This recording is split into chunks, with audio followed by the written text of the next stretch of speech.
જય ભીમ, જય ભારત સાથીઓ.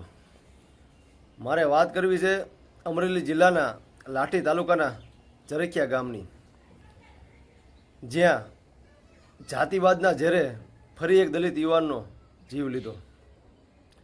મને એ નથી ખબર પડતી કે આ અમુક સમુદાયના નરાધમ નીચ લોકોને દલિત સમાજ સાથે તકલીફ શું છે.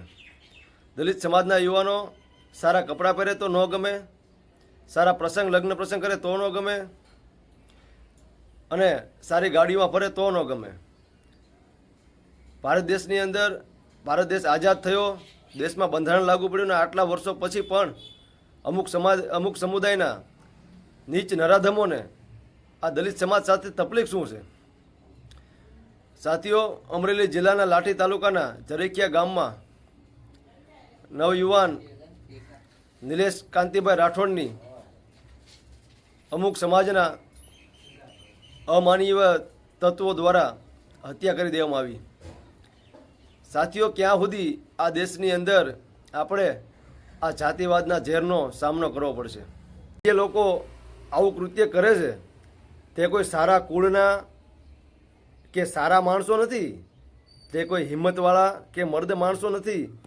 જે લોકો આવા હુમલાઓ બળાત્કાર કરે છે તે તમે એક માર્કિંગ કરજો કે સમૂહમાં જ કરે છે, ટોળામાં જ કરે છે. તમારામાં તેવડ હોય તો એકલા આવી જાઓ ને, એકલા આવી જઈને પૂછો ને કે તમે કઈ સમાજના છો, કઈ કોમના છો, ટોળામાં શા માટે આવો છો. પહલગામમાં જે હુમલો થયો તે ધર્મ પૂછીને મારતા હતા, એટલે એ લોકોને આતંકવાદી કહેવામાં આવ્યા.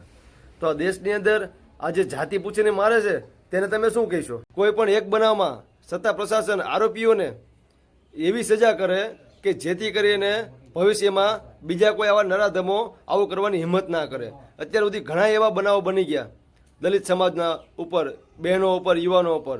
આજ દિન સુધી કોઈને આજીવન કેદની સજા કે એવી સજા મળી નથી કે જેના લીધે બીજા કોઈને ડર ઊભો થાય, ભય ઊભો થાય. માટે મારી પ્રશાસનને વિનંતી છે કે હાલમાં જે બનાવ બન્યો તે પીડિત પરિવારને તેમની માંગણી સ્વીકારે અને એમની તમામ માંગણી પૂરી કરે અને ભાઈ નિલેશને ન્યાય અપાવે. જય ભીમ, જય ભારત.